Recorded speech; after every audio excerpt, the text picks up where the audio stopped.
Bu yoshlarimizni qayoqqa boshlayapsan? Boshlayotgan joyi ichkili ichilsin, xo'p madaniy bo'lsa ham ichilsin. Ichgandan keyin nima? O'zingni farzandlaringni olib borib qo'y yerga. Nevaralaringni olib borib qo'y. Keyin o'tir qarab, har kuni pul berib turgin. Madaniy dam olib kel, pivo ichib kel, shampanskiy ichib kel deb. Bir ko'raylik, biz o'zing o'rnak qilib ko'rsat. Shayx hazratlari Nuriddin Qorim ochiq bayonot berish kerak. Bu rasvogarchilikka bormanglar, qilmanglar. Nimaga ularni ko'rmayapmiz? Ularga baribirmi? Yoshlarimiz ichkili ichsa, kelajagi o'lsa shu bilan.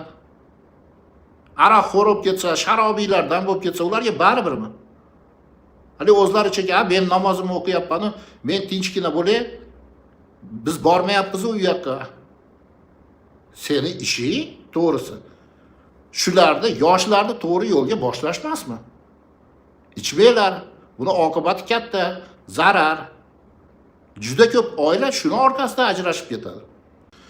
Bismillahirrohmanirrohim. Assalomu alaykum aziz hamyurtlar, aziz kanalim obunachilari. Bugun 16-iyun. Xullas, mana bir necha kundan beri ijtimoiy tarmoqlarda pivo festivali to'g'risidagi bahs va muzokaralar, munozaralar avj olgan. Buni qarab ko'rib, Facebookdagi kanalimda postlarda o'z fikrimni e'lon qilgan edim. Endi biz Toshkentni ko'rdik, orqasidan Samarqandda Sarbast pivoni brendi ostida chiqdimikan, video tarqaldi. Xullas, buni ham ko'rib o'tirib, mayli odamlarning fikrlarini o'rganayotib, bir videoga ko'zim tushib qoldi. Ushbu videoda bir ayol bilan bir inson bahs qilayotgan ekan, mana. Birinchi o'rinda. Keyin narkotik turibdi. Keyin boshqa haligi o'ziga xos bo'lmagan urf-odatlar, o'ziga xos bo'lmagan stereotiplar turibdi. Ammo bu stereotiplarning boshida istaysizmi? Istamaysizmi? Shu ichimlik ham turibdi. Nima o'zbek millati umuman ichmaganmi? Yo'q. Men qo'shilmayman bu fikringizga. Ichgan, ichyapti, ammo biladi qayerda ichishdi. Mana qayerda ichishdi? Mana bu boshqa gap. Qayerda ichishdi? Siz farzandingizga to'xtang. Siz farzandingizga, bizning aholimiz o'zining farzandiga aholi o'z orasida madaniy dam olishda ichish ham mumkin ekanligini biladi-yu. Lekin bu yerda turib biz Yevropadan kelgan deb turib buni ichmasak, bu tadbirlarni o'tkazmasak, yana Afg'oniston bo'lamiz, kechirasiz-ku. Oxirgi paytda bu tomonga qarab ketishimiz juda ko'payib ketyapti. Hozir biz shu muvaffaqiyatlarni erishganimizda bizga PIV festivallar yordam Kechirasiz. Bu tadbirlarning nihoyatda katta ta'siri birinchi o'rinda yoshlarning dunyo qarashiga, erkinligiga katta ta'sir qiladi. Agar biz bunaqangi tadbirlarni o'tkazmasak, Xullas, ko'ryapsizlar. Mening hozir esimdan chiqib qoldi. Shu yerda mana bir qarab qo'yaman. Buni meni kun uzda muxbira o'rtada turib suhbat bo'lgan, ikki tomonning fikrini, ikki yosh katta odamlarning fikrini ko'pchilikka ko'rsatyapti. Yosh katta odam haliga nima desa bo'ladi? Bu yoqqa borishi yaqin qo'yilganmi? Endi kim erta ketadi, kim kech ketadi bilmayman. Lekin targ'ib qilayotgan narsasi biz yoshlarga madaniy dam olish uchun sharoitlar yaratib berishimiz kerak deyapti. Shu yerda opamiz aytayapti, menga qara, baraka topgur. Milliy qadriyatimiz emas bu. Bu noto'g'ri narsa deb ayol kishi tushuntiryapti. Lekin bu yo'q, qilishimiz kerak, bo'lmasam biz Afg'onistonga qarab ketib qolamiz. Haliga nima desa bo'ladi? Bugun pivo festivali, ertaga LGBTchilarni qanaqadir chiqishlari. Yana bir narsani aytdi.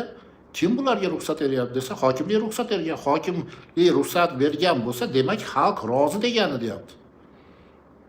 Bu odam haliga nima? Tafakkuri umuman yo sayoz, yo kimdir chiqarib qo'ygan himoya qil endi deb unisini bilmayman. Lekin bu odam shu narsani ta'kidlab o'tyapti. Oldin ichmasmi dedi. Tushunyapsizlar?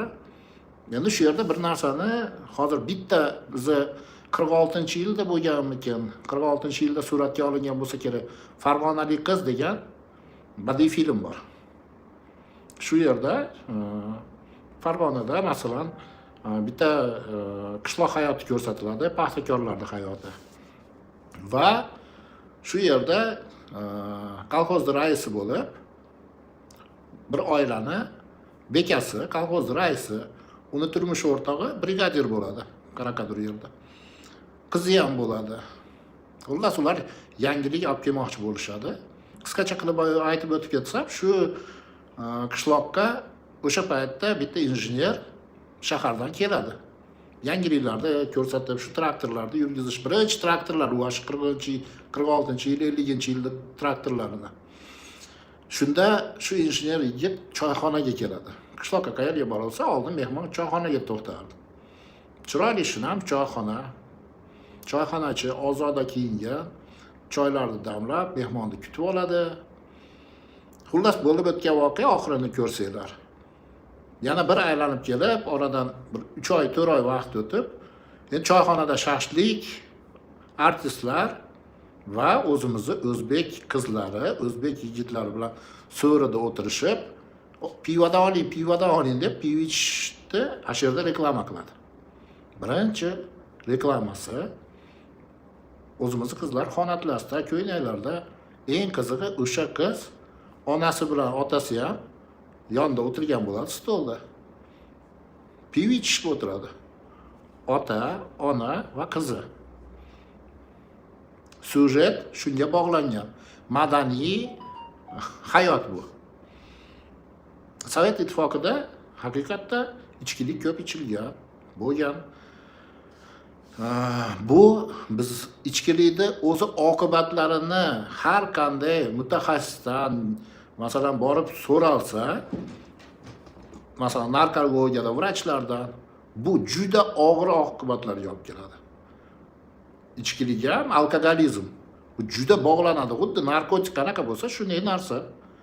Bu oilani xor bo'lishga olib ketiladi. Inson tafakkuri ishlamay qoladi ichkilik ichgan odamda. Yana bir narsasi, Jinoyat protsessual kodeksida mast holatda qilingan jinoyatlar og'irlashtiruvchi holat deb tan olinadi. Ya'ni aroq ichgan, pivo ichgan, mast holda bo'lgan odam qandaydir jinoyat qilsa, o'sha jinoyatda oladigan statyasi ko'proq qilib belgilanadi. Mast holatda qilganligi uchun. Endi o'ylaylar, yoshlarda hali ular 18 ga kirmagani ham bor. O'sha videoda ko'rdim. 18 ga kirmagan yoshlar yuribdi u yerda. Balog'at yoshiga yetmaganlar, qizlar yuribdi. Nimani o'rgatyapti? Mana shu chol. Bu yoshlarimizni qayoqqa boshlayapsa? Boshlayotgan joyi ichkilik ichilsin, xo'p, madaniy bo'lsa ham ichilsin. Ichgandan keyin nima? O'zingni farzandlaringni olib borib qo'y shu yerga. Nevaralaringni olib borib qo'y. Keyin o'tir qarab, har kuni pul berib turgan. Madaniy dam olib kel, pivo ichib kel, shampanskiy ichib kel deb. Bir ko'raylik, biz o'zing o'rnak qilib ko'rsat. Bular haqiqiy xalq dushmanlari bo'ladi. Xuddi shunaqa gapirib, yoshlarning ongiga alkogolizmni kirgizayotganlar. Dunyo meditsinasi, tibbiyoti bunga qarshi. Endi bunga qarshilarning orasida men hayron bo'layotganim, bizda musulmonlar diniy idorasi bor. O'zbekistonda 90% aholisi musulmonlardan tashkil topgan. Agar undan ham ko'p bo'lmasa. Din harom qilgan narsa. Buni endi olib chiqib, festival qilib, ochiq bayram qilib ichdi. Masalan, Shayx hazratlari Nuriddin Qorim ochiq bayonot berish kerak. Bu rasvogarchilikka bormanglar, qilmanglar. Nimaga ularni ko'rmayapmiz? Ularga baribirmi? Yoshlarimiz ichkilik ichsa, kelajagi o'lsa shu bilan, aroq xo'rib ketsa, sharobiylardan bo'lib ketsa, ularga baribirmi? Hali o'zlaricha, men namozimni o'qiyapman, men tinchgina bo'lay, biz bormayapmiz u yoqqa. Seni ishing to'g'risi. Shularni, yoshlarni to'g'ri yo'lga boshlashmasmi? Ichmanglar. Buni oqibati katta, zarar. Juda ko'p oila shuni orqasidan ajrashib ketadi. Juda ko'p oilada notinchlik shu ichkilik orqasidan bo'ladi. Hattoki mana bunday o'ylab qarasa biz g'arbdan deb aytyapti. Ha, xo'p, bunda juda ko'p davlatlarda mana yengil giyohvand moddalar ruxsat berilgan. Masalan, nasha, oddiy o'simlik nashasi. Buni ham olib kelib qonunga biriktirib qo'ydi. Masalan, nasha chekkan odam, men bilganim, ko'pi urusholmaydi, urushmaydi. Janjal qilmaydi, to'polon qilmaydi, bir joyda o'tirgancha o'tiraveradi o'yladim. Lekin ichkili ichgan odamchi spirtli ichimli ta'sirida u nimalar qiladi? Janjal qiladi. Unga baribir yonidagi oshnalar, og'aynilar kim bilan bo'lsa urushaveradi. Urushmasa nima qiladi? Fohishalar istab ketadi. Yo qimor o'ynagani ketadi. Yo o'g'irlikka tushadi. Yo mast holda rulga o'tiradi, kimnidir umriga zomin bo'lishi mumkin. Yosh katta odamga yarashadimi shuni?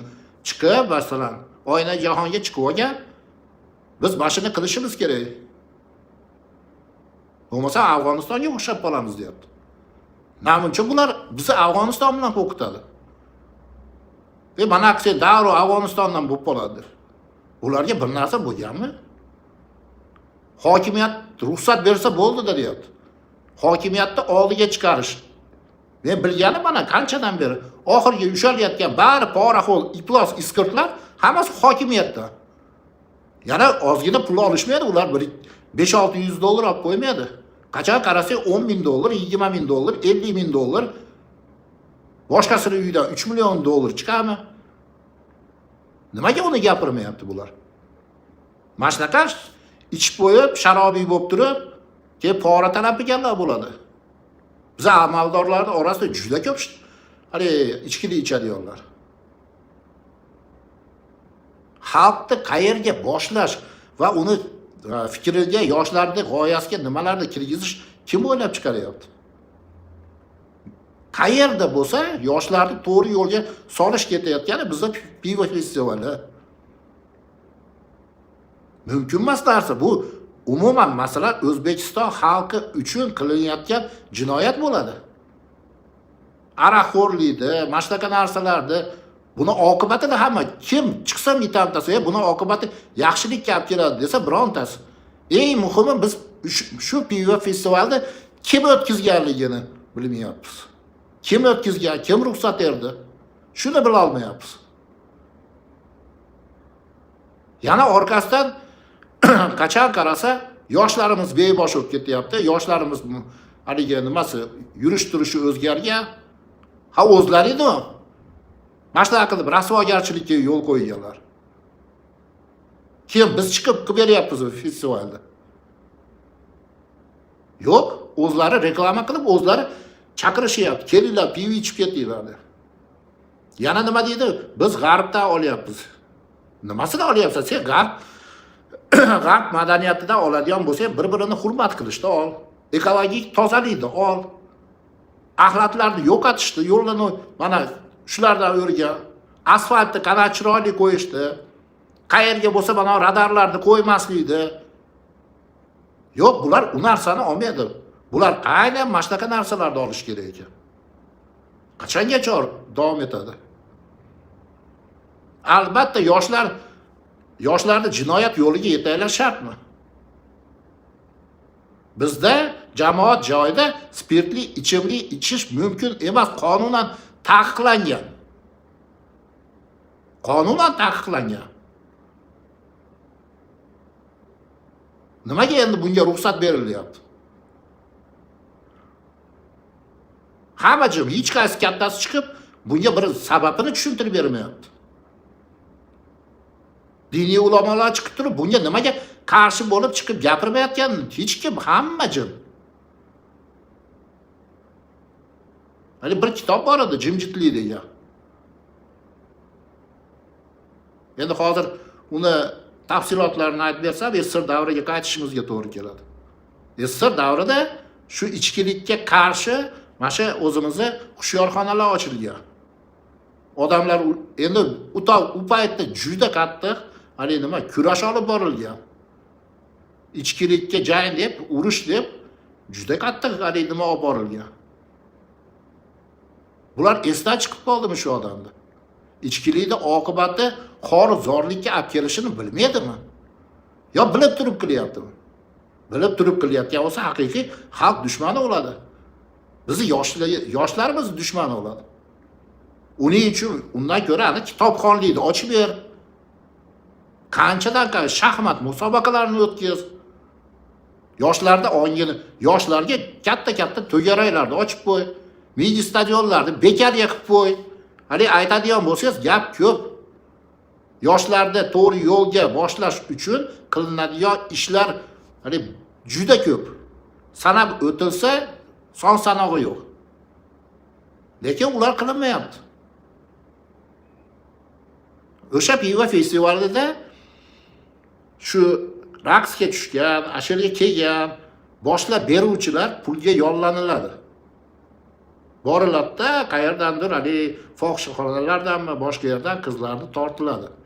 Hammasini qo'lga pul berib, kelib, ashirda o'yin kulgi nima qilib berasan, xuddi chetdan kelgan tomoshabin bo'lib, yoshlar ham xuddi shu 10 tasimi, 20 tasimi, 30 tasimi kerakli pulini olib, ashirda spektaklni boshlab berishadi. Yoshlarimiz ko'rib turib, bunga qo'shilishadi. Bu nima? Yangilikmi? Yo'q, yangilik emas. Bunaqa narsalarni boshlamanglar. Bunaqa narsalarni o'tkazmanglar. Buni oqibati juda yomon bo'ladi. Haqiqatda yomon bo'ladi. Shu o'rinda aziz o'zbek xalqi, bizi milliy qadriyatimiz umuman boshqa. Bizi milliy qadriyatimizga borish uchun ancha orqaga qarab, tarixni o'rganishimiz kerak. Bizi ota bobolarimiz halol insonlar bo'lgan. Juda halol, mehnatkash, haqiqatdan, lekin bu Rus imperiyasini bosib olib, bizi masalan ziyolilarni qirg'in qilgan. Juda ham tabarruk insonlar bor edi, eshonlar bor edi, domlalar bor edi, mullalar shunaqa kuchli qirib yuborgan. Haqiqatda qirg'in qilishgan va o'zbek xalqini qo'rqoq qilib qo'ygan. Shuning uchun biz boy tariximizni qaytadan o'rganib, bunga nazar tashlab, o'sha yerdan o'rganishimiz kerak hamma narsani. Mana Madaminbek Qo'rboshi qabri Qirg'izistonda bo'lsa, qabr toshida yozilgan 2 satr meni doim yodimda turadi. Doim shuni o'ylayman. Haligi nima desa bo'ladi? Biz o'zimizni, yosh avlodimizni cho'ktirishlariga yo'l qo'ymasligimiz kerak. Turing begim, gunohlarni yuvaylik, dushmanlarni ona yurtdan quvaylik deb yozilgan ekan Madaminbek Qo'rboshining qabr toshiga. Bu naqadar go'zal va achinarli misralar. Bu haqda hali bir alohida video qilaman, albatta. Lekin biz o'zimizni, milliy qadriyatimizni, urf-odatlarimizni, g'ururimizni, oriyatimizni yo'qotmasligimiz kerak. Buning uchun nima kerak? Buning uchun avvalo biz qo'rqmas bo'lishimiz kerak. Haqiqatni gapirishimiz kerak, halol bo'lishimiz kerak. Rostdan biz birlashib yashashimiz kerak. Biz bir-birimizni qo'llab-quvvatlab birlashib yashasak, halol yashasak, biz o'ta go'zal vatanda yashashni boshlaymiz boshdan. Kim agar yosh katta insonlar bo'lsa, boshqa bo'lsa, bir so'rab ko'ringlar. Biz haqiqatda tarixi juda boy, qadriyati juda kuchli, milliy urf-odatlari juda ham chiroyli bo'lgan xalqmiz. Biz mana shunga qaytishimiz kerak, shuni ushlashimiz kerak. Mana bunaqa festivallar, boshqalarni yoqlab chiqayotgan, shuni uyushtirayotganlarga doimo qarshi chiqishimiz kerak. Qo'rqmay qarshi chiqishimiz kerak. Nimaga? Bu yerda bizni farzandlarimizni, nevaralarimizni kelajagi yotibdi. Ozod, obod yurtda shular unib o'sishi uchun harakat qilishimiz kerak. Barchaga sihat salomatlik tilayman. Albatta fikrlaringlarni, izohlarni kutib qolaman. Sog' salomat bo'linglar.